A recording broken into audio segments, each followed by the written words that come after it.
L-oppożizzjoni nazzjonalista kontinwament kritika lill-gvern dwar atta oqsma mingħajr ebda bażi. Issa kien ir-rapport annwali moħruġ mill-Fond Monetarju Internazzjonali l-IMF li fl-aħħar jiem wera b'mod ċar li dak li jingħad mill-kelliema ta' Bernard Grech u l-fera estremista huwa biss mill-qer fl-immaġinazzjoni fertili tagħhom. Waqt li l-Partit Nazzjonalista spiss jirrikorri għar-retorika li l-gvern mhux jinvesti biżżejjed fl-infrastruttura ta' pajjiżna u li żieda fil-popolazzjoni qed twassal għal att ta' problemi u noqqasijiet fil-provvista tal-enerġija, l-IMF jisħaq kompletament bil-kontra.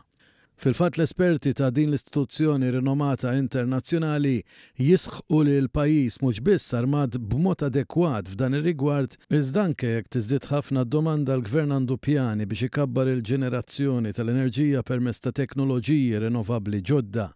Ir-rapport tal-esperti internazzjonali tal-IMF iġib fix-xejn ukoll l-argument tal-oppożizzjoni li tuħ fid-dawl fis-sajf ta' sentejn ilu seħħ minħabba nuqqas ta' kapaċità fis-sistema, meta fil-fatt il-problemi fid-distribuzzjoni ġew ikkawżati minn temperaturi għoljin. Hawnhekk l-IMF isemmi li l-Gvern Malti ma baqax passiv u investa b'mod sostanzjali tant li l-qtuħ fid-dawl is-sena l-oħra naqas ħafna. Dwar il-produzzjoni tal-ilma l-esperti tal-IMF kienu fiduċjużi li minkejja li d-domanda tiżdied il-kapaċità produttiva se tkun qed tiżdied ukoll u fit-3 snin li ġejjin l-impjanti ta' reverse osmosis f'pajjiżna se jkunu qed jipproduċu aktar minn 30% iżjed milli meħtieġ.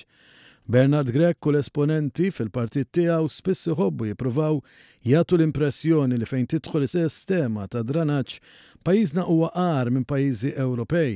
F'dan ir-rigward l-IMF qal li l-Gvern Malti huwa proattiv u qed jindirizza qatt ta' sfidi u jieħu l-passi neċessarji fosthom anke dak li qed jinħoloq minn materjal agrikolu. Dwar ir-riċiklaġġ ir-rapport jgħid li pajjiżna għamel progress kbir billi laħaq il-15% fl-2022 fost l-ogħla rati Ewropej fejn il-medja hija biss ta' 11.5%.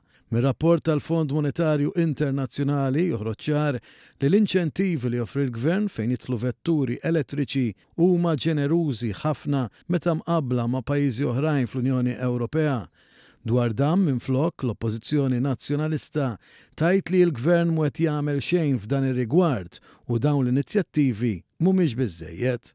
Jissema wkoll kif pajjiżna trasport pubbliku huwa b'xejn u li meta mqabbel ma' gżejjer oħrajn in-numru ta' karozzi tal-linja huwa ferm tajjeb. Bħala eżempju fil-Gżejjer Baleariċi fi Spanja, l-ammonti ta' karozzi tal-linja ras għal ras u nofs dak f'Malta li wkoll tgawdi minn numru kbir ta' toroq u infrastruttura relatati ma' trasport. Fl-aħħar l-IMF ikompli jħeġġeġ lill-Gvern biex juża l-istrateġija Viżjoni Malta 2050 biex jiffoka fit-tul ħalli jkompli jinħoloq aktar investiment f'pajjiżna għal ġid tal-Maltin u l-għawċin kollha.